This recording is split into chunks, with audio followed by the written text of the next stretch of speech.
Dan sesudah ia ditinggikan oleh tangan kanan Elohim dan menerima Roh Kudus yang dijanjikan itu, maka dicurahkannya apa yang kamu lihat dan dengar di sini. Sebab bukan Daud yang naik ke surga, malahan Daud sendiri berkata, Tuhan telah berfirman kepada Tuhanku Yesus, duduklah di sebelah kananku sampai kubuat musuh-musuhmu menjadi tumpuan kakimu. Ini bercerita tentang nubuat yang dibahas oleh Daud, bahwa tuannya Daud akan datang, tidak ditinggal di kuburan dan tidak mengalami kematian. Mendengarkan itu, maka orang-orang yang menyalibkan oknum tersebut kemudian menjadi terharu ketika dia katakan dalam 36-nya, di data 36, jadi seluruh kaum Israel harus tahu dengan pasti bahwa Tuhan telah membuat Yesus yang kau salibkan itu menjadi Tuhan dan Kristus. Ini baru diketahui bahwa menjadi Tuhan dan Kristus pada saat sudah penyaliban. Sedangkan yang Anda sembah, Kristus ini nanti dikatakan Tuhan ketika mengalami kematian, ditinggal di alam kubur. Sedangkan yang dinubuatkan Nabi Daud tidak mengalami kematian, tidak berada di alam kubur.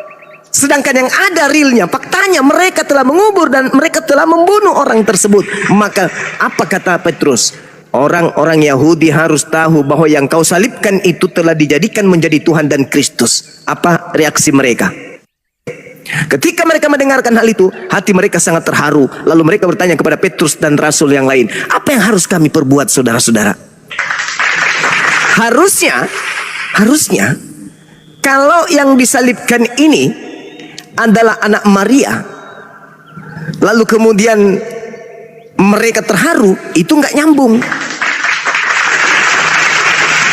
Harusnya kalau yang mereka salib ini adalah anak Maria, mereka bukan terharu, mereka senang, bahagia, karena ternyata yang kita bunuh ini adalah utusan Tuhan yang sudah dibuatkan oleh Daud.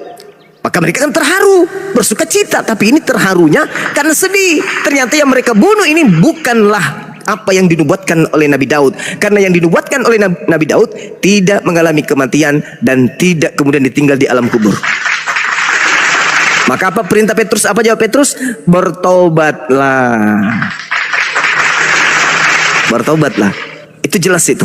Lalu sebab bagi kamulah janji-janji itu dan bagi anak-anakmu dan bagi orang masih jauh, yaitu sebanyak yang akan dipanggil oleh Tuhan kita. Dan dengan banyak perkataan lain lagi, Petrus memberi suatu kesaksian yang sungguh-sungguh dan ia mengecam dan menasihati mereka. Dia mengecam dan menasihati mereka. Kalau yang mereka bunuh itu sesuai dengan konsep Kristen untuk nebus dosa, kenapa dikecam? Bukankah pembunuh-pembunuh Yesus Kristus itu adalah pahlawan? Dan mereka tidak perlu dinasihati karena mereka adalah pahlawan. Justru mereka harus menjadi tokoh utama dengan berkata, hei kalian Kristen-Kristen, berterima kasihlah kepada aku, sebab karena aku kalian sudah mendapatkan Kristus. Harusnya kayak gitu. Tapi justru dia dikecam, dia dinasihati. Dan kata Petrus, berilah dirimu diselamatkan dari angkatan jahat ini. Maksudnya keluarlah dari kelompok orang-orang yang diberikan Kristus kepada mereka. Keluar, tinggalkan, selamatkan diri kalian dari angkatan jahat ini. Itu jelas bang. Jadi Petrus mengatakan dua sosok. Yang pertama yang tidak mengalami kematian dan tidak membusuk kemudian dikubur, dan yang kedua adalah oknum yang dibunuh oleh mereka yang dilantik menjadi Kristus untuk mereka. Silakan. Ya, silakan Bang Pipi. Oke, dari saya gini Bang Zuma. Baik, saya akan buktikan Yesus anak Maria itu Yesus yang disembah, dan itu Yesus yang ketemu sama Paulus. Itu kan tujuan diskusi kita sore hari ini, pembuktian bahwa Yesus anak Maria itu yang Yesus yang mati dan Yesus yang ketemu sama Paulus, orang yang sama. Saya akan buktikan. Yang pertama, ya, sewaktu Lukas 2 ayat 11, malaikat berkata, ya, ini ayat kesukaan saya nih. Kenapa malaikat berkata demikian? Karena malaikat tahu Yesus siapa. Karena mereka sama-sama berasal dari surga. Satu. Yang kedua, ya, saya akan buktikan Paulus yang itu ketemu dengan Yesus yang asli. Apa buktinya? Pada saat Paulus ketemu dengan Yesus yang asli, ya, Yesus yang benar, itu ada penyembuhan. Bang Zuma kan ahli Alkitab. Di mana di dalam Kejadian sampai Wahyu iblis mampu menyembuhkan? Tidak ada. Pada saat Paulus ketemu sama Yesus ada penyembuhan. Apa buktinya? Mata Paulus dari buta menjadi celik. Kedua, yang ketiga, perkataan Paulus kepada bangsa Israel, ya. Karena gini, bangsa Israel kan bangsa yang pengen pembuktian, ya. Paulus itu mengatakan demikian kepada mereka karena Paulus ingin membuktikan bahwa Yesus itu benar-benar Kristus dengan kebangkitan dan kematiannya di kayu salib. Karena kalau tidak demikian mereka tidak percaya. Karena yang kita tahu bangsa Israel adalah bangsa yang tegar tengkuk, sombong. Artinya harus ada pembuktian bahwa ucapan itu bisa dipercaya. Paulus mengatakan demikian kepada mereka. Clear di sini. Ini kan cuma kita perang narasi saja. Makanya saya katakan Yesus yang lahir dari Bunda Maria itu Yesus yang disalib. Karena pada saat penyaliban Yesus memanggil Bunda Maria dengan sebutan ini ibuku. Clear semua itu. Ya, Yesus yang disalib mengenal siapa yang melahirkannya. Yesus yang ketemu Paulus ada penyembuhan di sana. Tidak ada perbedaan, satu sosok yang sama. Tidak ada. Ya, kalau narasi yang tadi teman-teman Islam bawa itu adalah narasi yang ingin menyatakan bahwa Kristus ada dua, tidak. Perkataan Paulus itu saya katakan tadi, saya ulangin perkataan saya. Perkataan Paulus kepada bangsa Israel, Paulus ingin membuktikan bahwa itu bukti nyata Yesus adalah Kristus dengan kematian dan kebangkitannya di kayu salib. Silakan. Ya, Anda mengatakan kalau itu Yesus palsu, kenapa kemudian dia bisa menyembuhkan, kenapa dia bisa bermukjizat? Justru itu menggenapi nubuatannya. Matius 24 dikatakan sendiri oleh Yesus, sebab Mesias atau Kristus palsu akan datang dan akan melakukan banyak mukjizat. Apa tujuan mukjizat itu? Sekiranya mungkin dia menyesatkan murid-murid pilihan juga. Nomor 24. Nah tuh, sebab Mesias palsu, nabi palsu akan muncul dan mereka akan mengadakan tanda-tanda yang dahsyat dan mujizat-mujizat sehingga sekiranya mungkin mereka Kristus palsu menyesatkan orang-orang pilihan juga. Jadi kalau orang pilihan, murid pilihan saja bisa disesatkan karena dahsyatnya mujizat tersebut, apalagi kalian yang bukan murid, yang bukan orang pilihan, cuma mendengarkan dari nenek moyang kalian aja untuk menyembah Yesus Kristus yang keluar dari kubur itu. Itu harus Anda pahami. Tidak mungkin iblis bisa menyesatkan mereka kalau iblis tidak melakukan mukjizat sebagai alat untuk membuat mereka jatuh cinta, sebagai alat untuk mereka jatuh bahwa ini ternyata betul Tuhan, buktinya dia mampu melakukan mukjizat. Padahal justru semakin banyak mukjizat yang mereka lakukan, semakin terbukti nubuatan Yesus tergenapi dengan adanya Kristus palsu dan nabinya yang melakukan mukjizat-mukjizat tersebut. Itu kan dijelaskan Bang RK tadi malam Bang Juma. Itu antikristus. Akhir zaman akan Tunggu Bang. Tunggu. Gini Bang. Tunggu Bang. Nanti giliran Abang. Saya 5 menit lagi. Gini. Saudara, sabar dulu. Sebentar. Ya. Sabar. Saya sedikit lagi.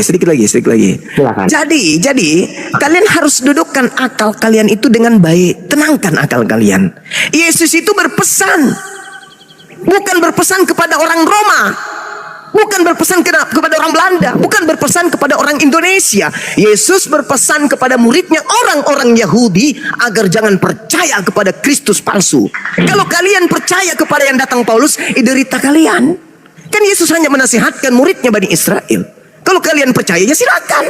Tapi muridnya kata Yesus jangan percaya, jangan. Tetaplah pada kepercayaanmu kepadaku. Yohanes 17 8.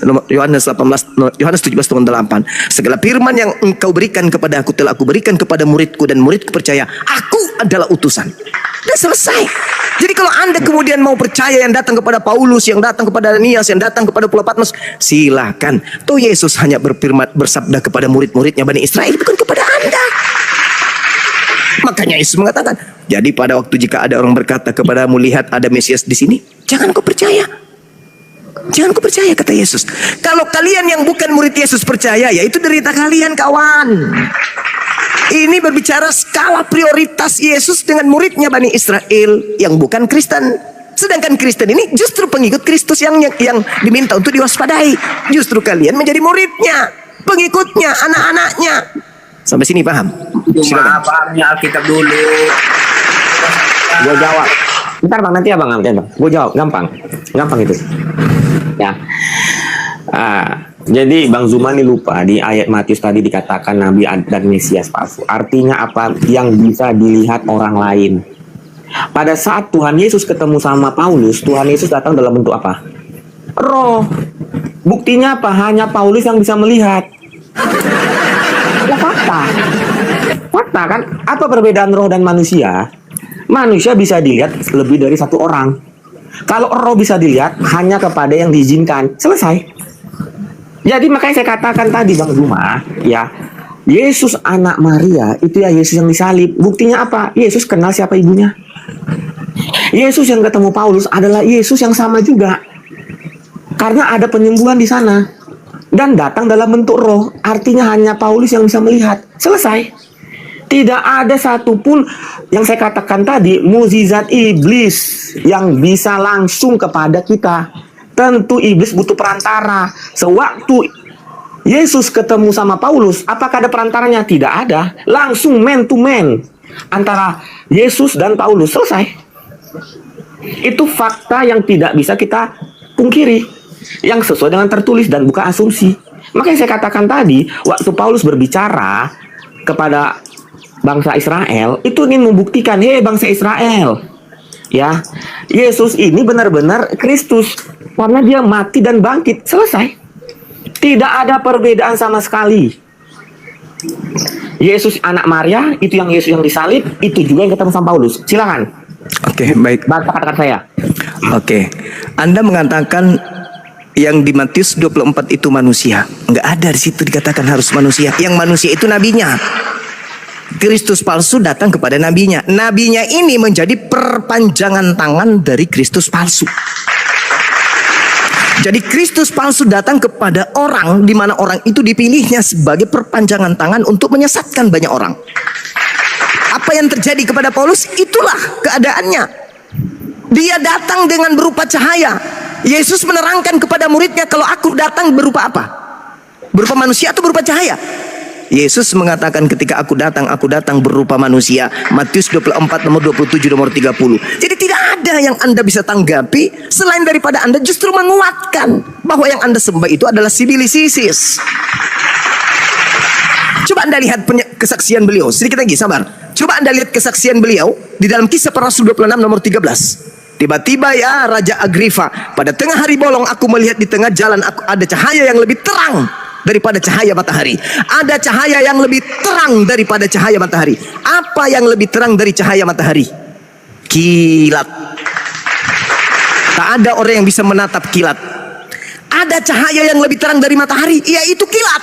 Anda baca Lukas 10:18. Yesus berkata, aku melihat iblis turun dari langit seperti kilat. Yang turun dari langit seperti kilat terang sekali melebihi matahari itu iblis. Berarti yang datang di dalam Kisah Para Rasul 26 nomor 13 kepada Paulus itu adalah sibilisisis.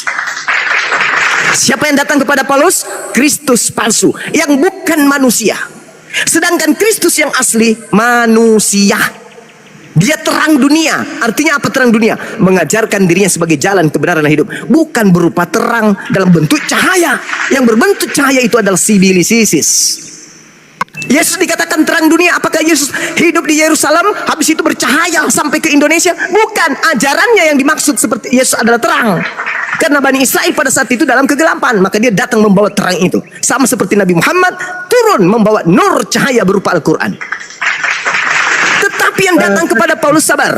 Tapi yang datang kepada Paulus benar-benar cahaya yang melebihi terangnya matahari, berupa kilat yang Yesus sudah katakan, aku melihat iblis turun ke bumi berupa kilat, cahaya yang jauh lebih terang daripada matahari.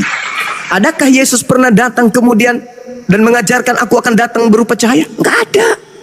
Aku datang di atas langit dalam bentuk manusia, dan seluruh manusia di bumi akan menatap aku. Manusia di atas muka bumi akan meratap. Kenapa meratap? Karena matahari menjadi gelap, bintang-bintang berjatuhan, bulan tak bercahaya, kuasa-kuasa langit berguncang. Bagaimana tidak meratap? Yesus yang datang. Makanya dia mengatakan sabar. Sabar. Makanya Yesus mengatakan, jadi apabila sabar. Jadi apabila ada orang berkata ada Mesias di sini, ada Mesias di sini, jangan kau percaya, itu bukan aku.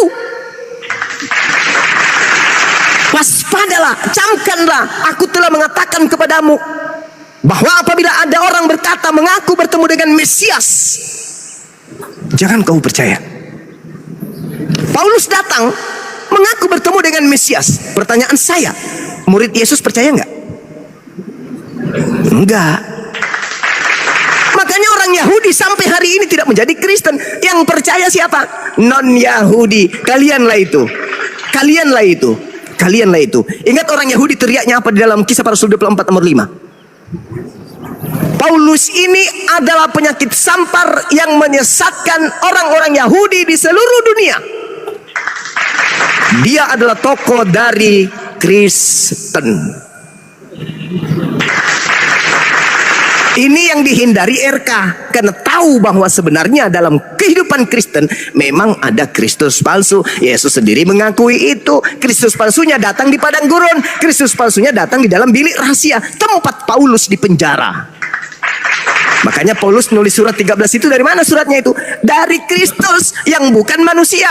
Aku menerima Injil bukan dari manusia, tapi yang memberikan Injil kepadaku adalah Yesus Kristus. Ayo, sejak kapan kemudian Yesus mengajarkan Injil kepada Paulus?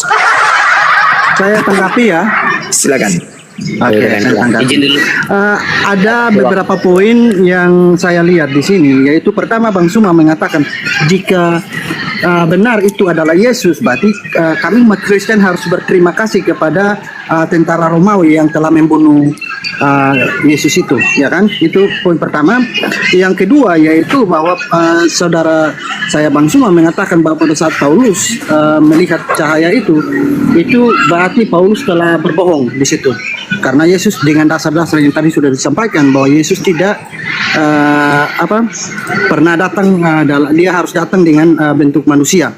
Nah, terus seterusnya nanti saya tanggapi. Akan saya mulai dari yang awal ya. Dari yang awal yaitu kami harus bersyukur kepada tentara Romawi.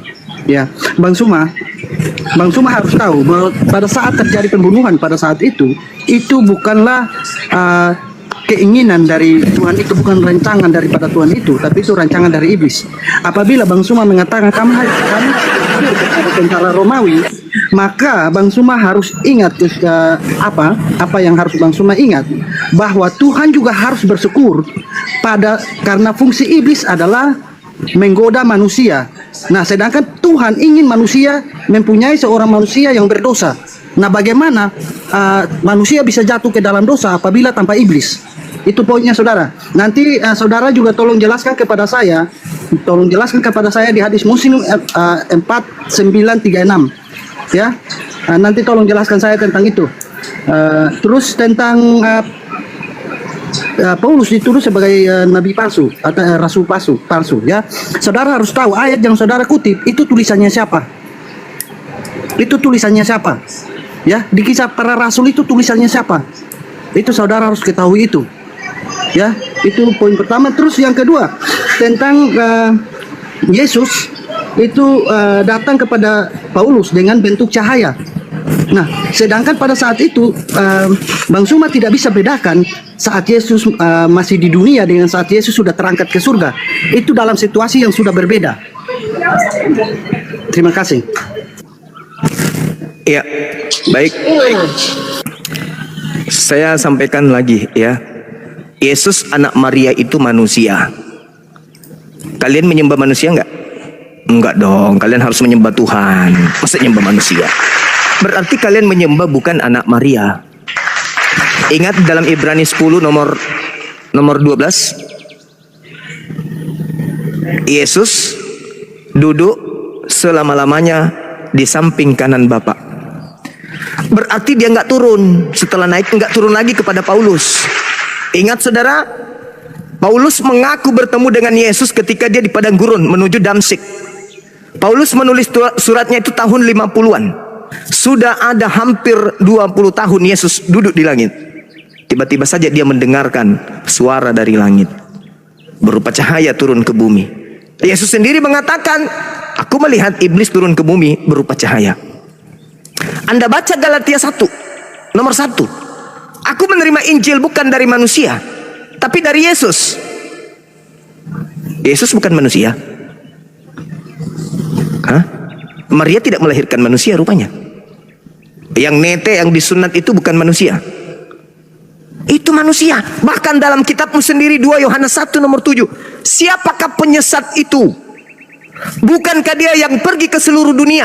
Ajarannya maksudnya, karena dia nggak mungkin keliling. Ajarannya pergi ke seluruh dunia. Inilah iblis. Iblis itu bisa berupa roh kemana-mana, mengajarkan bahwa Yesus Kristus telah datang, bukan manusia. Siapakah antikristus itu? Siapakah penyesat itu? Bukankah dia yang pergi ke seluruh dunia, yang tidak mengaku Yesus Kristus datang sebagai manusia? Paulus mengaku menerima Injil, Yesus datang kepadanya bukan sebagai manusia. Bukan manusia yang mengajarkan aku Injil, tapi Yesus. Siapakah penyesat itu? Bukankah dia yang pergi ke seluruh dunia, yang tidak mengaku bahwa Yesus Kristus datang sebagai manusia? Aku menerima Injil bukan dari manusia. Kena. Pas banget. Artinya ada skala kecil, ada skala besar. Apa skala kecil itu? Yesus anak Maria, aku diutus hanya kepada domba yang sesat, bagi skala kecil, bagi Bani Israel saja. Tapi skala besar, Kristus yang keluar dari kubur, pergilah ke seluruh dunia, jadikan seluruh bangsa di atas muka bumi menjadi pengikutku. 2 Kristus yang berbeda. Jelas itu bang. Satu anak manusia, satu bukan manusia. Satu untuk Bani Israel, satu untuk dunia. Yesus berkata dalam Yohanes 5 nomor 30. Aku tidak dapat berbuat apa-apa dari diriku sendiri. Kristus, kepadaku telah diberi kuasa, baik di langit maupun di bumi. Pergilah ke seluruh dunia. Padahal konsep Kristen adalah Filipi 2 nomor 6 nomor 7. Atau paling tidak konsep Kristen adalah pada mulanya adalah firman. Firman itu bersama dengan Tuhan. Tuhan itu kemudian berubah firman, turun ke bumi menjadi daging. Sang daging kok mengatakan aku tidak dapat berbuat apa-apa dari diriku sendiri. Kemudian nanti Anda mengatakan itu kan pada saat dia jadi manusia. Lalu yang keluar dari kubur makan ikan goreng itu apa?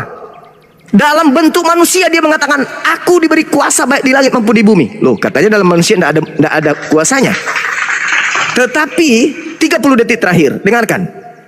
Di dalam Lukas 4 nomor 6, ketika Yesus dicobai, dia bawa dia ke gunung yang tinggi oleh iblis.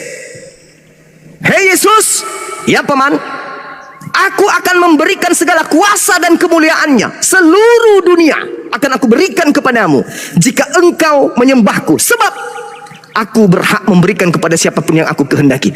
Berhasilkah Yesus digodai iblis? Tidak. Berhasilkah iblis memberikan kuasa di dunia? Tidak. Gugur.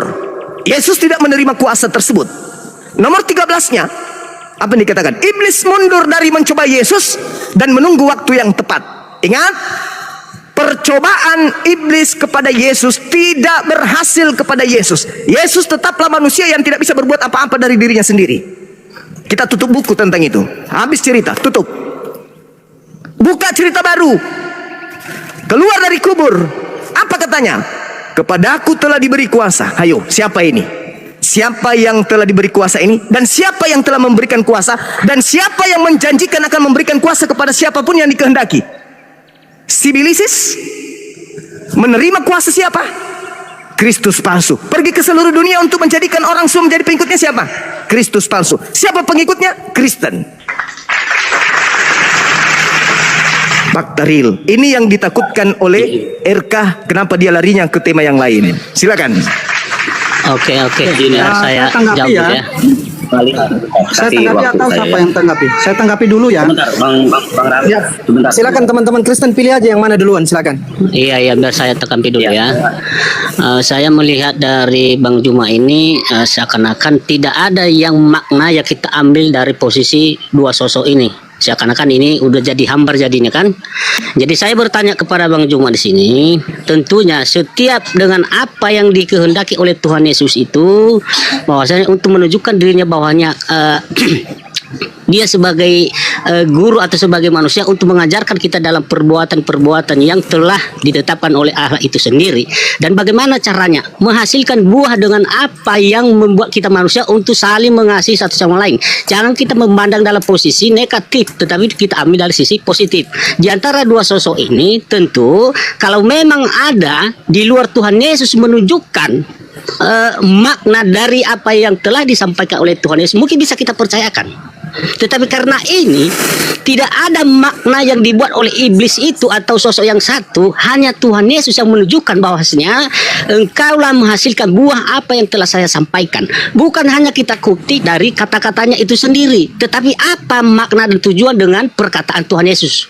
Jadi kita sebagai manusia yang memahami dari situ. Baik, Pak Pendeta Lia, Pak Pendeta Lia izin, Pak Pendeta tidak silakan, nyambung Pak Rames. seperti dengar dulu. Dengar dulu bentar. Nanti Dengar dulu poinnya bentar. nggak dapat Pak. Sebentar nanti baru Pak bicara lagi. Ya. Jadi tadi Bang Suma tidak menyentuh sedikit pun apa yang saya minta tolong ya. Tadi Bang Suma mengatakan bahwa kami harus bersyukur kepada tentara Romawi karena atas penyaliban itu. Dan secara tidak langsung Bang Suma mengatakan bahwa Bapak itu harus bersyukur kepada tentara Romawi karena sudah mendukung, makanya terjadinya pembunuhan tersebut. Nah, makanya saya bilang, berarti seolah-olah Tuhan ini harus bersyukur juga kepada iblis karena iblislah Tuhan yang manusia berbuat dosa, ya kan? Karena yang berbuat dosa akibat daripada iblis. Bahkan saya minta Bang Suma juga tadi ada data yang saya minta tolong dijelaskan kepada saya itu belum dijelaskan. Nah, terus kita teruskan sampai kepada Bang Suma mengutip di Bani Israel, yaitu aku datang hanya untuk Bani Israel, ya kan? Nah, sedangkan pada saat itu Bang Suma tidak melihat bahwa pada saat disampaikan itu Yesus belum terangkat ke surga, ya kan? Yesus belum selesai misinya. Terus tentang ikan goreng, itu kan masih dalam tahap manusia. Dalam tahap manusia. Pak Rames, izin saya Pak Rames kasih kesempatan untuk ke teman-teman Kristen yang lain, mungkin ada yang bisa menyentuh poin dari apa yang disampaikan oleh Bang Zuma. Silakan Pak. Bentar Bang, gantian lagi, silakan. Terlalu jauh juga ya teman-teman ya. Artinya tadi saya perhatikan Pak Rames ini Tuhan harus bersyukur. Artinya di mana ini iman Kristen ini Tuhan harus bersyukur. Mau bersyukur kepada siapa Tuhan? Ya harus pahamin ini ya. Saudara tidak Jangan paham juga kalimat saya, saudara. Saudara, Enggak, saudara tadi telinganya di mana? Saya mau dengar tanya sama perkataan Bapak, Pak. Saya Kristen. Saya mau tanya sama iman-iman Kristen, apa di mana Tuhan bersyukur, Pak? Kata Bapak dari tadi Tuhan Saya bersyukur. bilang tadi Bang Suma bilang kan harus bersyukur pada tentara Romawi karena atas karya tentara Romawi makanya terjadi penyaliban. Anda yang tidak dengar narasi orang sehingga Anda Oke, udah cukup Bang Rames. Silakan Bang pilihan. makanya kalau Bang Suma sampaikan dicatat biar ingat. Iya Bang. Saya tanggapi. Silakan Bang pilihan ditanggapi. Kalau bisa teman-teman Kristen sentuh poinnya ya, silakan. Ya, Bang Juma di sini dikatakan ada dua Kristus, ya. Artinya Mesias palsu itu berarti merujuk kepada dua Kristus yang berbeda. Kalau kita melihat dari bagaimana ajaran Paulus, harusnya hanya Paulus yang mengatakan itu, ya, Bang Juma. Tetapi bukan hanya Paulus yang menyatakan bahwa Yesus itu menderita di kayu salib. Markus, Lukas, Injil Matius di sana mengatakan bahwa Yesus tersalib, menderita. Bahkan di dalam Yesaya jauh sebelum Perjanjian Baru yang ditulis oleh para sahabat Rasul, para Rasul, di sana dikatakan bagaimana di dalam Yesaya 7:14 dikatakan tentang lahirnya Raja Damai, dan di Yesaya 9 ayat yang ke-6 sampai 7 dikatakan di sana tentang hamba Tuhan yang menderita. Jadi kalau Bang Juma bilang, oh ya Yesus yang dibuat oleh sama Paulus itu adalah Mesias palsu, tetapi penyalibannya divalidasi, diakui. Paulus menulis tentang Yesus yang menderita di kayu salib, begitupun para rasul yang lain yang menuliskan. Artinya kitab Yohanes, kitab Markus, Lukas itu kan bukan Paulus yang menulis. Kok bisa sama sepakat artinya bahwa Yesus itu menderita di kayu salib? Nah ini kan jelas fakta. Bahkan ini jauh dinubuatkan oleh Yesaya, hamba Tuhan yang menderita, Raja Damai ini. Nah saya akan melakukan mirroring Bang Juma. Jika Bang Juma bilang di dalam Alkitab ini bahwa di dalam Alkitab ini ada dua sosok Kristus, saya juga akan melakukan yang sama kepada Islam. Ada Isa yang diserupakan dan kemudian tidak mati, ada Isa yang mengalami kematian. Maka di dalam Al-Quran dijelaskan di dalam surat Al-Imran ayat yang ke-55. Sebentar saya bukakan. Ali Imran ayat yang ke-55 ya. Di sana dijelaskan bahwa Isa mutawafika berasal dari kata wafat. Jadi ada dua sosok yang berbeda. Antara Isa yang kemudian tidak mengalami kematian, ada Isa yang mengalami kematian. Dicatat di dalam surat Al-Imran. Bagaimana menjelaskannya ini, Bang Juma? Apakah yang dikatakan di dalam surat Al-Imran ini, Bang Juma akan sepakat bahwa Isa tidak mengalami kematian? Sedangkan menurut kamus bahasa Arab, mutawafika itu berasal dari kata wafat. Artinya maut. Ya, silakan Bang Juma. Oke, baik. Jadi data yang Anda bawa itu justru menerangkan kalau mutawafik itu artinya tidak mati tapi diangkat. Wafat itu tidak mesti mati. Coba Anda lihat kemudian di dalam Al-Quran di surah Maryam ayat 33 atau di Al-An'am ayat 60. Di dalam Al-Quran surah Al-An'am juga sama. Apa ayatnya di sana? Kita buka ya. Anda baca di situ. Saya jelaskan kepada Anda bahwa ketika Allah mengatakan Nabi Isa tentang wafatnya, Al-Quran juga menceritakan ternyata wafat itu juga bisa diartikan tidur. Al-Quran surah Al-An'am ayat 60. Wa huwallazi yatawaffakum bil-lail, dan dialah Allah yang menidurkan kamu pada malam hari. Berarti Nabi Isa itu ditidurkan di atas sana, diistirahatkan istilahnya. Sedangkan kalau berbicara mengenai kematian, itu Al-Ankabut ayat 57. Kullu nafsin zaikatul maut. Yesus tidak mengalami maut. Nabi Isa tidak mengalami maut. Dia hanya wafat. Wafat itu diistirahatkan. Wa huwallazi yatawaffakum bil-lail. Apakah kita pada malam hari mati? Enggak. Kita diistirahatkan. Kita semua diistirahatkan, jasad kita diistirahatkan sama yang dialami oleh Yesus. Makanya ketika Anda membawa Ali Imran ayat 55, Isqalallahu ya Isa inni mutawaffik wa rafi'uka ilayya wa mutahhiruka minal ladina kafaru. Itulah yang dijelaskan di dalam Kisah Para Rasul 2 nomor 29, nomor 30, nomor 31. Dia tidak mengalami kematian, dia tidak tinggal di alam kubur, melainkan dia diangkat oleh malaikat tangan kanan Allah ke atas. Isqalallahu ya Isa inni mutawaffik wa rafi'uka ilayya wa mutahhiruka minal ladina kafaru. Nah, orang-orang kafir yang menolaknya ini terlanjur menyalibkan seseorang, maka seseorang yang disalibkan itu diangkat menjadi apa? Diangkat menjadi Tuhan dan Kristus bagi mereka. Al-Quran saya juga mengatakan itu. Apa kata Al-Quran? Innahu yarakum huwa kabiluhu min haitsu la taranahum inna ja'alna syayatin awliya'a lilladina la yu'minun. Sesungguhnya aku menjadikan iblis itu sebagai Tuhan bagi orang-orang yang tidak beriman. Makanya orang yang menyalibkan Yesus itu terharu dan kemudian diminta oleh Petrus, segeralah kalian selamatkan diri kalian dari angkatan jahat ini. Jadi apa yang diterangkan oleh Yesus, apa yang diterangkan oleh Petrus itu seirama, bahwa karena ucapan mereka membunuh Yesus, membunuh Isa alaihissalam, menyalib Isa alaihissalam, maka aku hukum mereka. Sebenarnya yang mereka salib itu bukan kemudian Nabi Isa alaihissalam, tapi orang yang diserupakan. Karena dia melakukan itu, maka aku hukum. Apa hukumannya? Apa hukumannya? Aku jadikan iblis untuk menjadi sembahan mereka. Orang Israel semua harus tahu bahwa Yesus yang kau salibkan itu telah dijadikan menjadi Tuhan dan Kristus bagi kalian. Iblis yang kalian sembah bukanlah anak Maria. Demikian. Di sini saya bawa data. Saya minta penjelasannya dulu tentang yang Sebentar, tadi. di sini saya bawa data. Artinya dari sejak kapan Bang Juma Sebentar kata dulu, wafat saudara. itu merujuk Sebentar kepada dulu. bobo. Saya potong Bang Rames Kata dulu. wafat sejak kapan di dalam bahasa Arab itu Bang, merujuk pilihan- kepada bobo, Bang Juma. Nih, ini Anda silakan baca, dibaca ya. coba Anda Dibesarkan. baca Al-Quran surah Al-An'am. Baca wafat atau maut. Wafat, maut nggak ada kata bobo, maut yang meninggoy. Data yang Anda bawa, data yang dibawa ini dari AI, Bang. Jangan buat malu Kristen yang lain lah ya. Kalau bisa data yang primer. Tahu nggak data primer? Apa data primernya ya? Bang.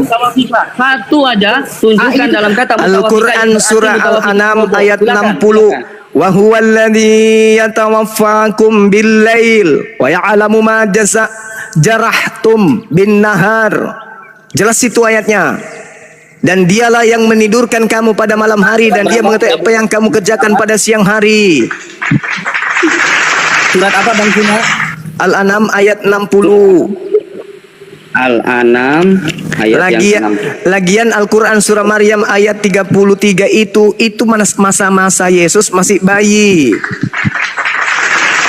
Semoga disejahterakan atasku pada saat aku dilahirkan, pada saat aku diwafatkan. Di sini ya Bang Juma sebentar. Di sini saya di dalam surat yang Bang Juma bilang surat Al-Maidah. Al-An'am ayat 60. Al-An'am ayat 60. Oke. Iya. Al-An'am. Bentar. Kita cross check dulu ya. Silakan. Ya Bang Suma, saya minta penjelasannya dulu tentang alasan Bang Suma kenapa sehingga kami disuruh bersyukur kepada tentara Romawi. Oke, saya jelaskan. Tentara Romawi terjadinya pembunuhan. Oke, saya jelaskan. Nanti tolong jelaskan saya di hadis Muslim ya, hadis Muslim 4936. Apa Makasih. itu? Hadis berapa? Hadis Muslim, Iya. hadis Muslim 4936. Makasih. Oke.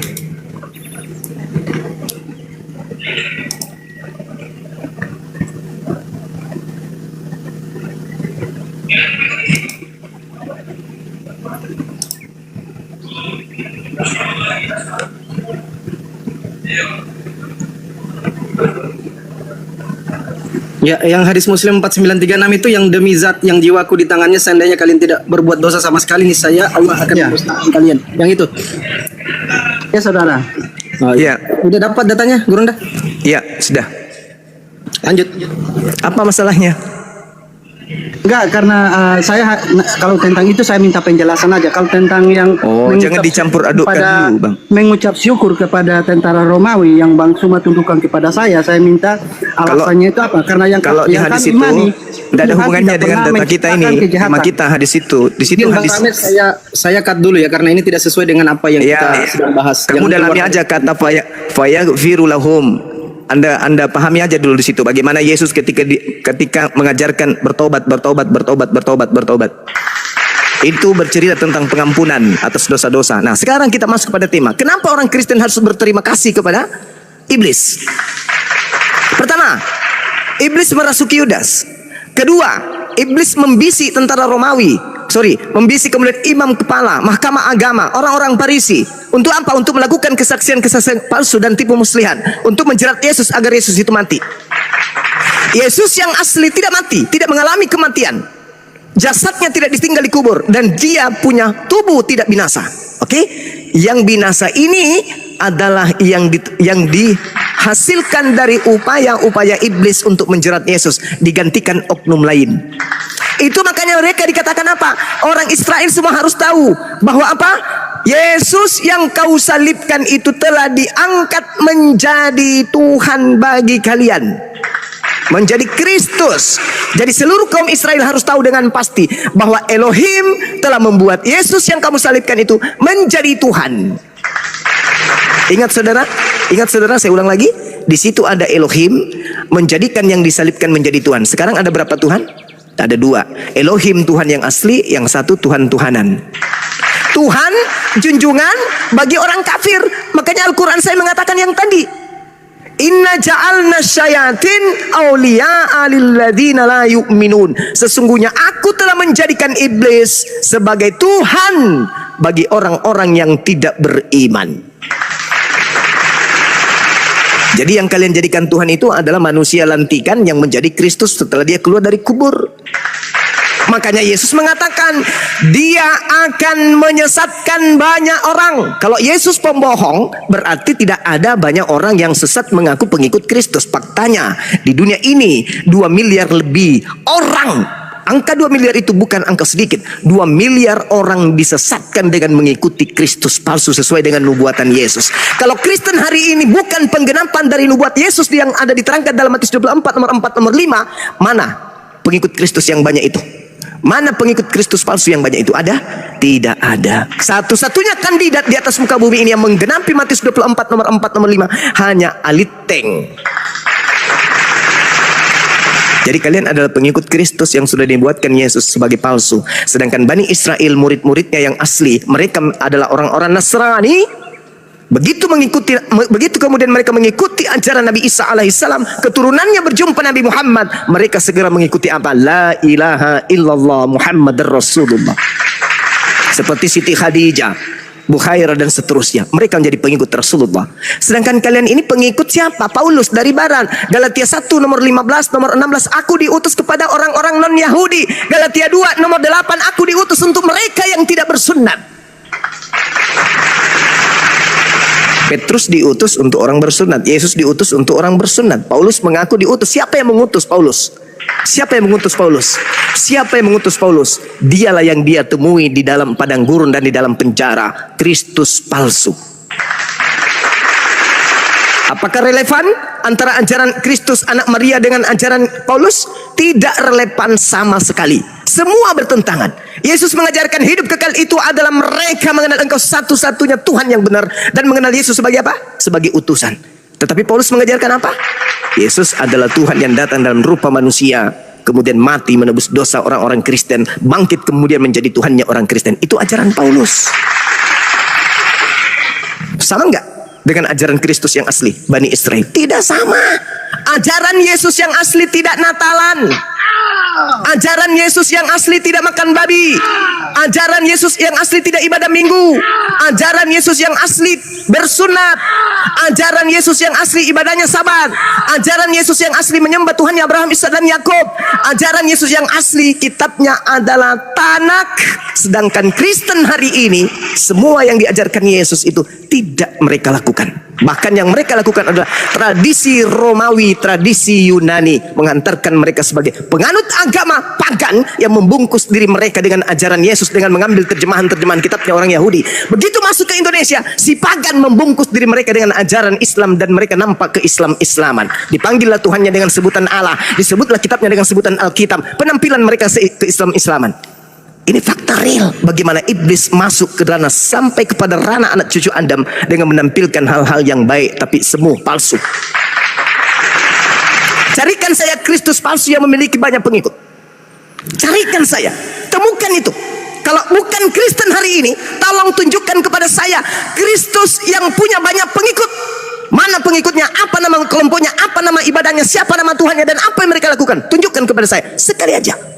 Kalau bukan Kristen, siapa kandidatnya? Kalau tidak ada, tinggalkan agama kalian. Kenapa? Karena Yesus ternyata pembohong, pendusta. Ternyata nggak ada Kristus palsu itu. Ternyata nggak ada pengikut Kristus palsu yang banyak itu.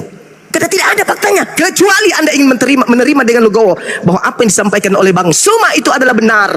Yesus menubuatkan datangnya Kristus palsu dan pengikutnya itu banyak. Dan satu-satunya kelompok di atas muka bumi ini, garis kiri, adalah Kristen yang menjadi pengikut Yesus palsu. Kalau bukan Kristen dan bukan yang mereka sembah itu palsu, tolong tunjukkan siapa pengikut Kristus palsu itu yang banyak itu mana. Saya rindu untuk melihat itu. Silakan. Gue jawab Bang. Gue jawab. Oke, ya. Yang pertama, kata Tuhan Yesus kan banyak orang, bukan terbanyak. Mari kita survei pengikut di dunia ini yang percaya Tuhan Yesus banyak orang atau terbanyak? Terbanyak percaya Tuhan Yesus. Percaya Tuhan Yesus. Clear. Ya, kita pahami pengikut Yesus di dunia ini terbanyak atau banyak orang. Kita bedakan Bang Zuma, narasi terbanyak itu artinya nomor 1. Banyak orang arti nomor 2. Ya, agama mana di dunia ini nomor 2? Silakan jawab. Yang kedua, tadi saya sudah katakan Zuma, dari Kejadian sampai Wahyu, buktikan iblis bisa membuat kesembuhan. Tidak pernah dan tidak ada. Ya, buktikan. Karena yang menyembuhkan mata Paulus siapa?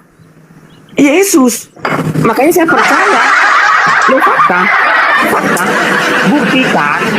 Tadi kan Zuma katakan banyak nabi-nabi atau mesias-mesias melakukan mukjizat. Oke, pertanyaan saya, ya, nabi-nabi itu kan perantara iblis, betul? Yes. Perantara Ya buktikan roh iblis mampu menyembuhkan orang. Dah, yang kedua, tidak ada dalam satu pun ayat di Alkitab yang mengatakan roh iblis mampu menyembuhkan orang. Tidak pernah. Ya, yang kedua. Yang ketiga, tadi Zuma mengatakan tentang pencobaan apa? Tuhan Yesus di apa? Lupa saya. Di padang gurun. Kenapa Yesus tidak mau dan tidak berhasil? Jawabannya gampang. Karena Yesus tidak percaya perkataan iblis. Kalau Zuma percaya perkataan iblis bahwa iblislah mempunyai kerajaan di dunia ini, berarti Bang Zuma sama seperti iblis. Kenapa Yesus tidak terpengaruh dan tidak ikut mereka? Karena Yesus tidak percaya. Karena yang punya kerajaan dunia bukan iblis. Iblis mah ngaku-ngaku.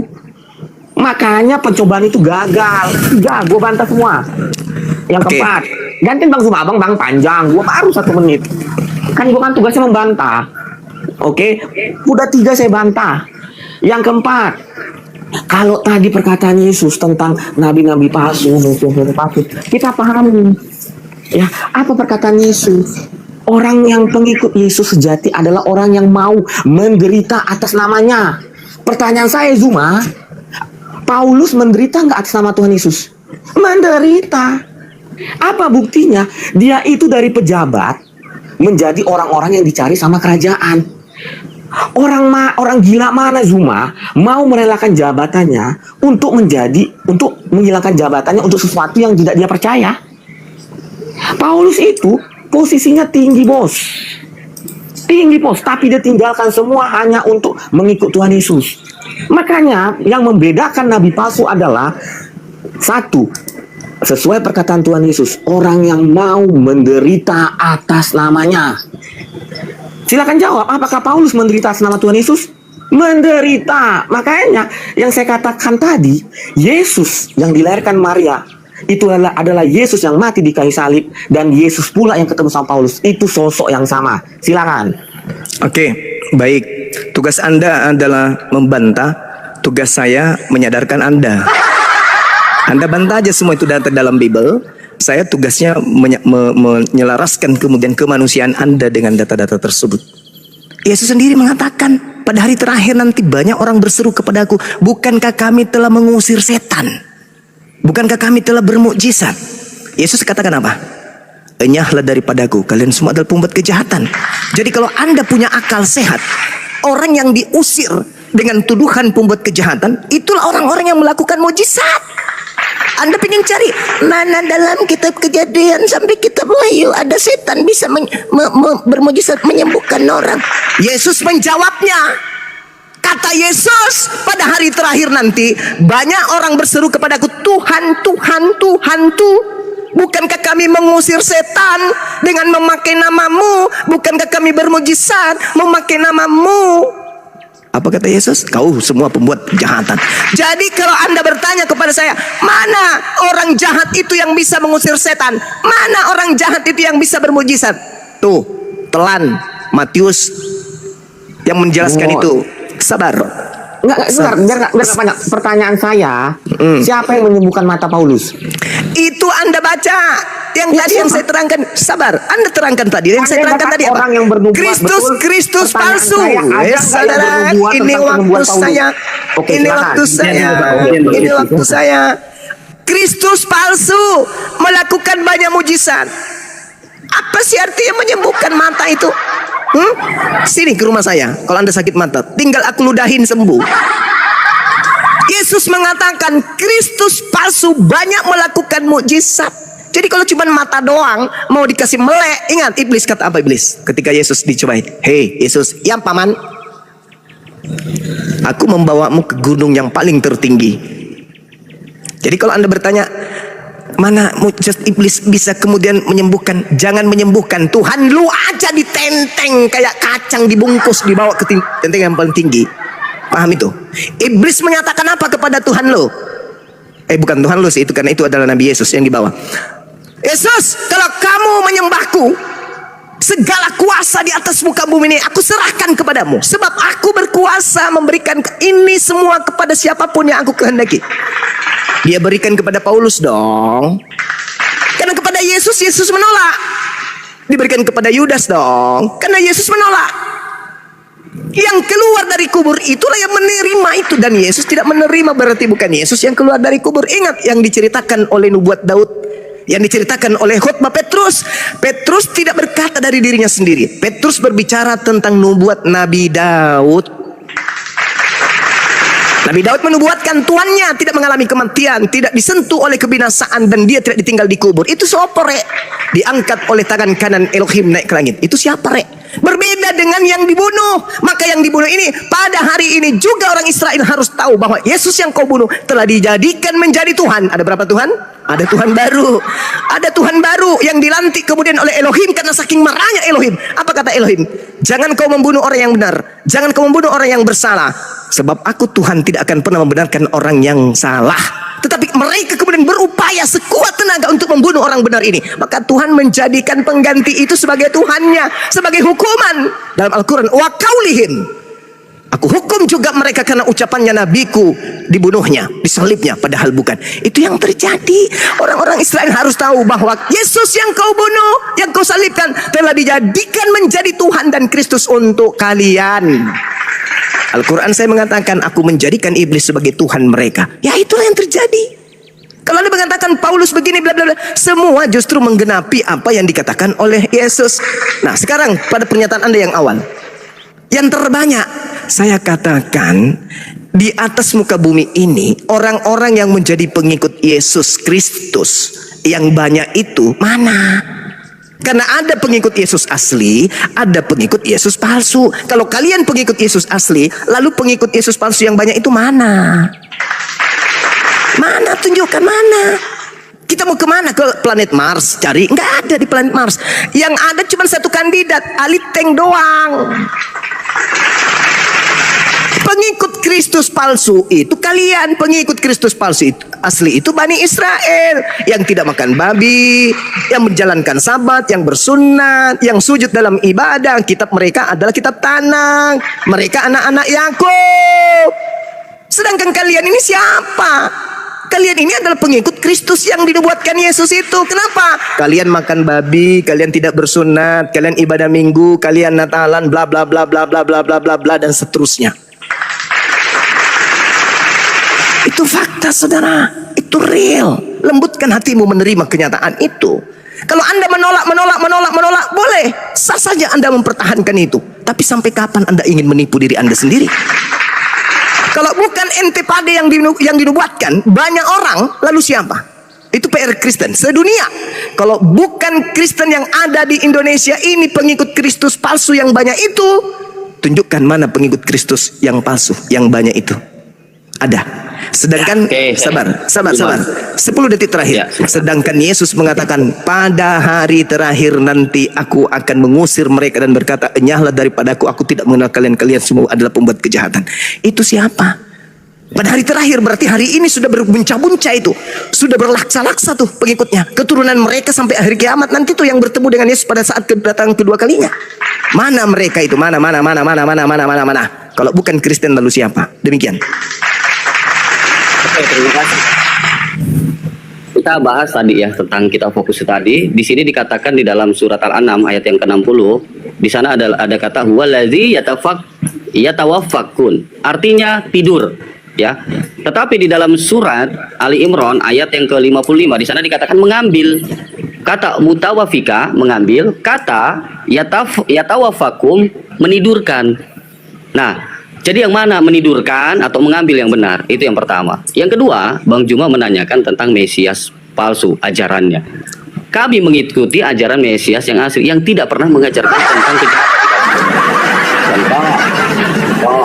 Pertama, Mesias yang tidak mengajarkan menikahi menantunya. Mesias yang tidak pernah mengajari menikahi anak di bawah umur. Maka di dalam kitab Kejadian 2:18 dikatakan, aku akan menjadikan seorang penolong yang sepadan 1:1, nggak ada 1:13. Atau yang kedua di dalam surat At-Taubah At-Taubah ayat 123, yang tidak memerangi orang kafir. Maka di dalam Alkitab dikatakan, ampunilah musuhmu, ampunilah orang yang memerangi kafir, bukan orang kafir. Ya. Nah itulah makanya kenapa Nabi Muhammad itu ditegur di dalam surat At-Tahrim ayat 1. Apa yang sudah dihalalkan Izin bang, pilihanku jangan, kalau bisa jangan keluar tema, nanti ditertawain sama teman-teman yang nonton di bawah. Fokus aja. Anda mau mencoba menyerang, tapi Anda enggak kesampaian karena Anda enggak paham apa yang Anda narasikan. Silakan Bang Zuma ditanggapi. Iya, orang Kristen bahas Al-Quran. Lucu ini. Lucu. Jadi ya betul, tidak sampai ke sana. Seibarat anak TK yang melihat kapal selam lalu ngotot mengatakan itu adalah ikan. Jangan ketinggian. Ini aja dulu Kristus palsu ini dulu. Semakin Anda menyerang Al-Quran, semakin Anda ketahuan bahwa Anda sedang mencari pelampung. Anda lagi hanyut, cari pelampung. Anda mau menyerang Al-Quran? Oh no. Al-Quran dikelilingi dengan yang hak. Ilmu Al-Quran itu sangat tinggi dan orang Kristen tidak akan pernah sanggup menerobos itu. Oke? Sekarang ke Kristus palsu ini dulu. Karena gelar, saudara, gelar penyesat yang datang setelah Yesus, menurut Yesus bukan sallallahu alaihi wasallam, tapi gelar penyesat yang datang setelah dia adalah Kristus. Apakah nabiku bergelar Kristus? No. Apakah Tuhanmu bergelar Kristus? Yes. Yesus mengatakan, waspadalah kepada penyesat yang datang kepadamu dengan memakai namaku.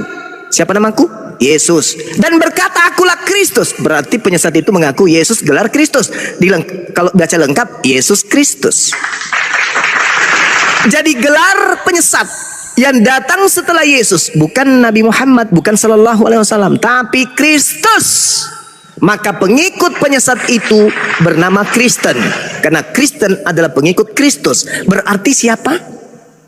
Siapa penyesat itu? Kristus. Siapa pengikutnya? Kristen.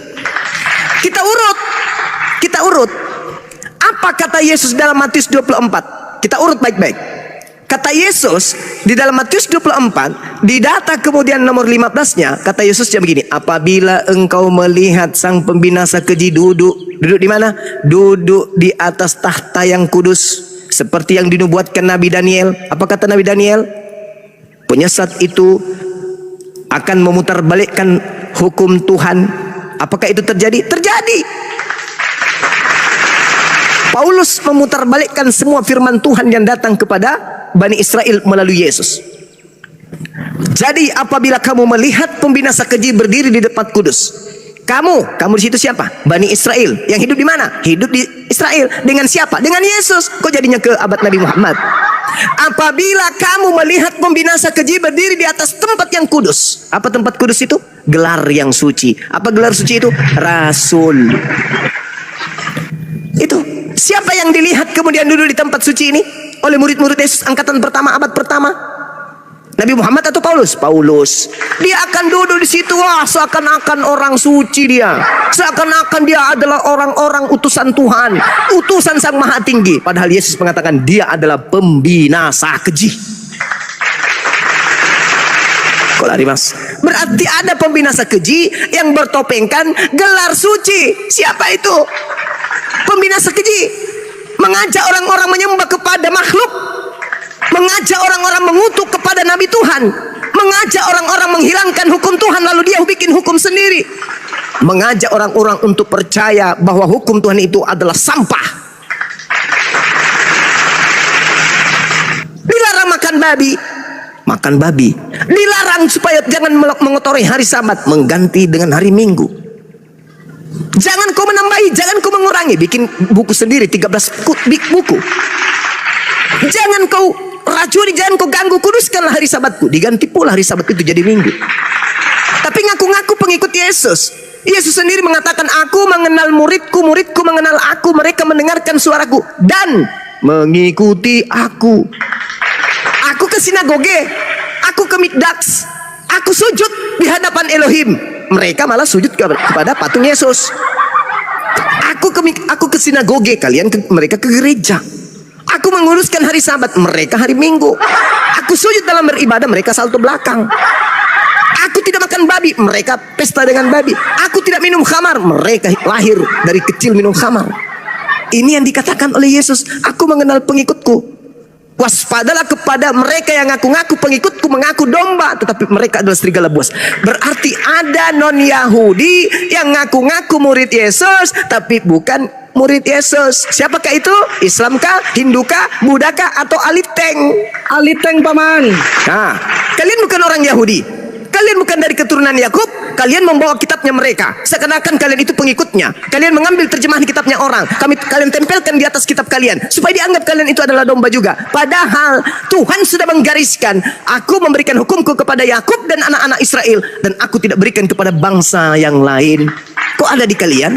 Kalian Bani Yakub kah? Bukan. Berarti domba. Berarti serigala yang nyamar domba itu siapa? Islam atau Kristen? Ya Aliteng lah. Waspadalah kepada serigala yang datang kepadamu nyamar domba. Dia adalah pembinasa keji itu. Nah, ini yang harus Anda sadari. Silakan. Gantian yuk. Udah kepanjangan. Oke? Ya, silakan Ya. silakan Bang. Oke, siap. Jadi saya tidak membantah ayat Alkitab. Yang saya bantah adalah kesalahan berpikirnya seorang Zuma. Clear di situ ya. Pertama, tadi Zuma mengatakan Yesus tidak mengenal orang-orang yang memanggil Yesus Tuhan. Pertanyaan saya, coba Zuma tanya ke seluruh orang Kristen. Orang Kristen itu yang berteriak Yesus Tuhan atau mengimani Yesus adalah Tuhan. Itu dua hal yang berbeda. Kalau kata anak muda sekarang jangan gombal. Apa yang di mulut sama yang apa di hati berbeda. Sesuai Yohanes 3 ayat 18, yang Tuhan Yesus butuhkan adalah iman, kepercayaan, bukan omong tok. Itu perbedaannya Bang Zuma. Ya, saya bantah lagi kesalahan berpikir Anda. Seluruh umat Kristen dan Katolik mengimani bahwa Yesus adalah Tuhan. Mereka bukan hanya berkata, tetapi mengimani. Pertanyaan saya, ada nggak di Alkitab tertulis orang yang mengimani Tuhan Yesus akan masuk neraka? Tidak ada. Sesuai Yohanes 3 ayat 18, orang yang mengimani Yesus anak tunggal Allah pasti masuk surga. Satu. Yang kedua, yang saya ingin bantah lagi kesalahan berpikirnya seorang Zuma. Ya. Bang Zuma tidak bisa membantah. Zuma tidak bisa membantah saya. Apakah Paulus menderita saat mengikut Yesus? Menderita. Apa enggak itu sesuai dengan perkataan Paulus? Sesuai. Apa kata Yesus? Pengikut Yesus sejati adalah orang yang mau menderita atas namaku. Paulus menderita nggak atas nama Yesus? Menderita, bos. Bang, Jadi saya katakan, Bang Pipi izin, pelampungnya dicari dulu Bang. Kok nggak dapat pelampungnya? Apa yang diterangkan oleh Bang Zuma nggak ditanggapi semua, satu pun nggak menyentuh poin Bang Pipi. loh, tadi saya tanggapin. Yesus adalah Tuhan, saya tanggapin. Orang Kristen, orang yang omong doang atau mengimani Yesus Tuhan, saya tanggapin kan? Iya kan? Makanya saya tanggapi dengan pakai ayat juga, Yohanes 3 ayat 18. Orang yang beriman Yesus anak tunggal Allah, dia tidak akan dihukum, artinya dia masuk surga. Clear kan? Betul? Yang ketiga, saya tanggapin lagi kesalahan berpikirnya Zuma. Gini ya, kita pahami perkataan Tuhan Yesus. Ya, nabi-nabi palsu dan mesias palsu akan bermukjizat. Ya, akan bermukjizat. Pertanyaan saya, di situ dikatakan nggak manusia atau roh? Kenapa kita katakan tuh nabi atau mesias palsu? Karena kita bisa melihat. Yang ketemu Paulus siapa, bos? Apakah orang lain bisa melihat kecuali Paulus? Tidak, makanya saya katakan itu Tuhan Yesus. Karena yang kita tahu perbedaan roh dan manusia adalah roh tidak bisa dilihat, manusia bisa dilihat. Roh bisa dilihat. Kenapa dia bisa dilihat? Karena sesuai dengan apa yang dia pengen ketemu. Kenapa hanya Paulus yang bisa melihat? Karena Yesus hanya pengen ngobrol sama Paulus. Selesai, clear. Bantah perkataan saya, dalam Kejadian sampai Wahyu ada roh iblis yang mampu menyembuhkan. Tidak ada. Tidak ada. Yang ketemu sama Yesus, yang ketemu sama Paulus adalah Tuhan Yesus dalam bentuk roh, karena dia tidak terlihat kecuali sama Paulus. Jangan berpikir falasinya dibalik-balikan. Ya, bedakan roh dan manusia. Roh tidak bisa dilihat, manusia bisa dilihat. Clear. Itu saja saya sudah bisa membuktikan bahwa Yesus yang mati di kayu salib adalah Yesus anak Maria. Dia juga yang ketemu sama Paulus. Bang Pipi, sedikit Bang Pipi, yang ketemu dengan Paulus ini di padang gurun tadi bentuknya roh atau cahaya, Bang? Kenapa dinamakan tidak bisa dilihat? Saya katakan roh karena tidak bisa dilihat. Saya namakan roh karena hanya Paulus yang bisa melihat, betul? Baik ya. Silakan Bang Zuma ditanggapi sebelum masuk. Oke, kita sudah mau maghrib ya. Kita kerucutkan masalah 10 menit kurang lebih. Silakan. Begini saudara, menurut Yesus ketika dia hendak terangkat ke langit, yang datang setelah dia siapa? Yang datang setelah dia Iya. tidak ada. Nah inilah kecacatan berpikir, karena orang Kristen itu hanya modal percaya doang, tidak belajar tentang Bible. Siapa yang datang juru selamat selain Tuhan Yesus? Silakan. Oke, saya jawab ya. Yesus berkata begini, adalah benar jikalau aku pergi. Ayatnya. Sebab Yohanes 14 nomor 16. Anda baca. Baca dulu sebelum saya ajarin Anda. Silakan. Saya baca ya. Ya. Aku akan minta kepada Bapa dan Ia akan memberikan kepadamu seorang penolong yang lain supaya Ia menyertai kamu selama-lamanya. Saya ulang roh pertanyaan. kebenaran. Ayat 17 nya dikasih tahu. Yaitu siapa roh kebenaran? Silakan. Ya, yang membawa roh kebenaran, Ya. bukan roh kesesatan, ya.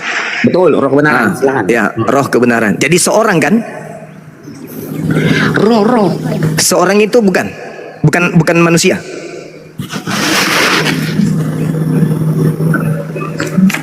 Seorang itu bukan manusia. Seorang. Iya. Ya, seorang. Kan kita gini, seorang itu kan jumlahnya satu, betul? Saya ikut. Ya, jujur aja Bang Pipi, jujur. Ya.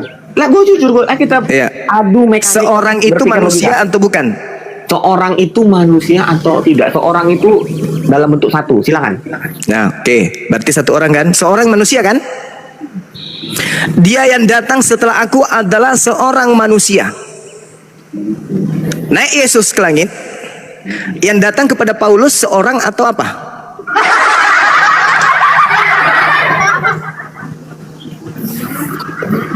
Ada komporter ya.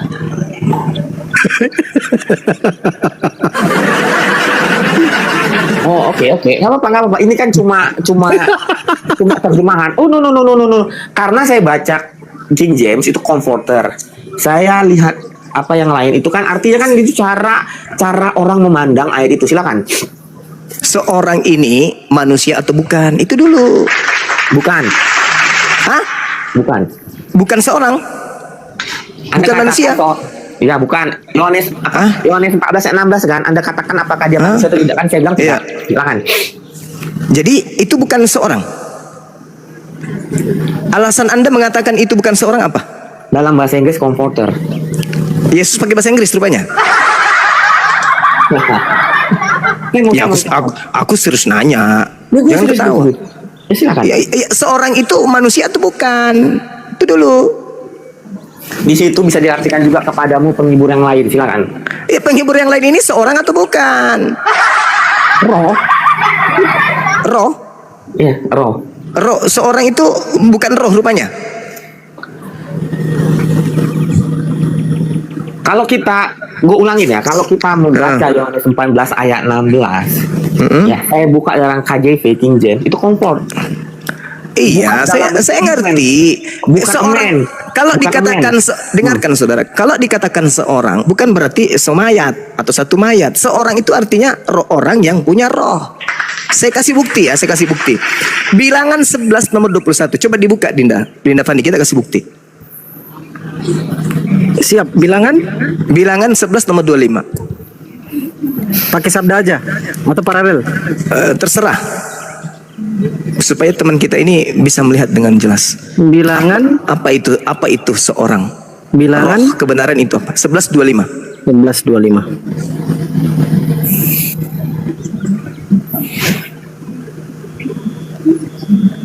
Oke. Dibaca. Lalu turunlah Tuhan dalam awan dan berbicara kepada Musa. Ya. Kemudian diambilnya sebagian dari roh yang ada pada yang hinggap padanya dan pada Musa. ditaruhnya di atas ke-70 tua-tua itu. Ketika roh itu dihinggap pada mereka, kepenuhanlah mereka seperti nabi, tetapi sesudah itu tidak lagi. roh yang ada pada diri Musa diambil oleh Tuhan, diserahkan kepada ke-70 tua-tua. Setelah roh itu datang kepada ke-70 tua-tua itu, maka dia kepenuhan seperti seorang nabi. Jadi nabi ini adalah seorang, roh kebenaran adalah roh yang berasal dari Tuhan yang diberikan kepada orang yang ditunjuk. Sampai sini paham atau belum? Kalau belum paham saya jelaskan lagi nih. Seorang, jadi Yohanes 16 nomor 7 adalah lebih baik, adalah benar yang engkau katakan bahwa lebih baik aku pergi, sebab kalau aku tidak pergi seorang penolong lain atau penghibur itu tidak akan datang. Berarti aku harus pergi supaya roh kebenaran yang adalah seorang penghibur ini datang. Sekarang yang datang kepada Paulus seorang atau bukan? Sebab yang datang setelah Yesus adalah seorang yang membawa kebenaran, sama seperti Musa. Kalau Anda baca di dalam Bilangan 11:29, tetapi Musa berkata kepadanya, apakah engkau begitu giat mendukung diriku? Kalau seluruh umat Tuhan menjadi nabi, karena Tuhan memberi roh dianggap kepada mereka. Jadi kalau ada orang diberi roh Tuhan, maka dia adalah seorang nabi. Maka roh kebenaran yang berasal dari Tuhan yang datang setelah Yesus adalah seorang nabi. Yang datang kepada Paulus nabi enggak? Bukan, sibilisisis. Jadi kesimpulannya, menurut Yesus yang datang setelah dia pergi adalah seorang manusia lain. Terima kasih saudaraku Bang Afida, barakallahu fik. Nehemia 9 nomor 30, coba Nindafan dibuka, bacakan kepada saudara kita ini. Siap, laksanakan.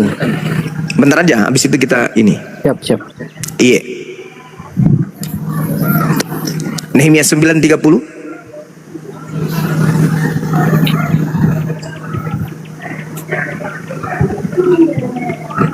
Baca. Baik. Namun bertahun-tahun lamanya engkau melanjutkan sabarmu terhadap mereka. Dengan rohmu engkau memperingatkan mereka, yakni dengan perantaraan para nabimu. Jadi roh di situ adalah nabi. Roh sama dengan nabi. Roh kebenaran adalah seorang nabi yang membawa kebenaran. Roh kesesatan adalah seorang nabi palsu yang membawa titah setan. Itulah nabi palsu yang membawa roh setan. Kalau roh kebenaran adalah seorang nabi yang membawa kebenaran. Baca Nehemia 9:30, dalami baik-baik. Saya ulang. Namun bertahun-tahun lamanya engkau melanjutkan sabarmu terhadap mereka dengan rohmu. Dengan rohmu engkau memperingatkan mereka, yakni dengan perantaraan para nabimu. Jadi roh Elohim atau roh Elohim atau dikatakan roh kebenaran itu adalah nabi. Jadi yang datang setelah Yesus terangkat ke langit, yang diminta, aku akan minta kepada Bapa agar Bapa mengutus seorang penolong, penghibur, roh kebenaran yang lain. Yesus berdoa agar didatangkan sosok nabi. Wa isqala Isa bin Maryam ya bani Israel inni rasulullah ilaikum musaddiqan lima baina yadayhi minat Taurah wa mubasysyiran bi rasul ya'ti min ba'di ismuhu Muhammad. Maaf, Nabi Muhammad. Jelas. Jadi yang datang setelah Yesus seorang nabi, bukan cahaya. Akulah Yesus Kristus yang kau aniaya. Sinden. Bukan itu. Siapakah engkau Tuhan? Akulah Yesus yang kau aniaya.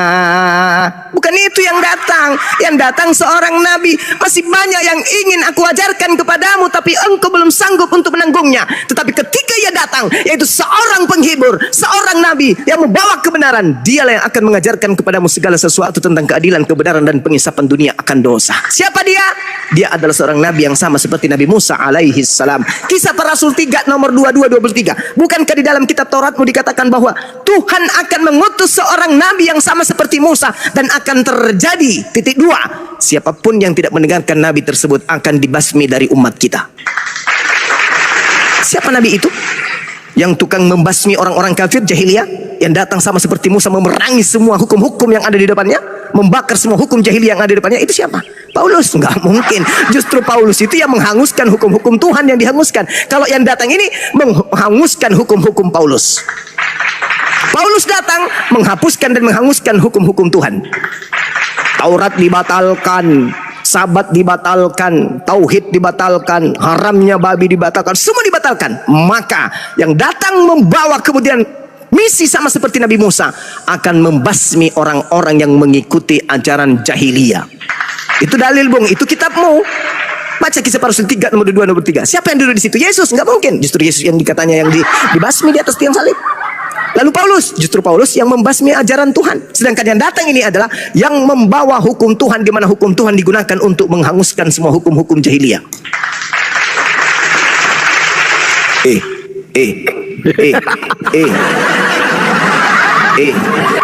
Kakak, gimana ini? Ini kan maghrib, kita tutup nanti lepas Isya baru kita buka atau kayak mana, Bang Zuma? Karena nggak ada kawan-kawan dari waktu Indonesia Barat ini, wilayah waktu Indonesia Barat.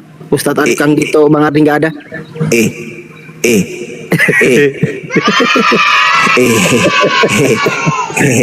Ada berapa pemain dari penyembah Kristus tadi yang bertahan tinggal dia?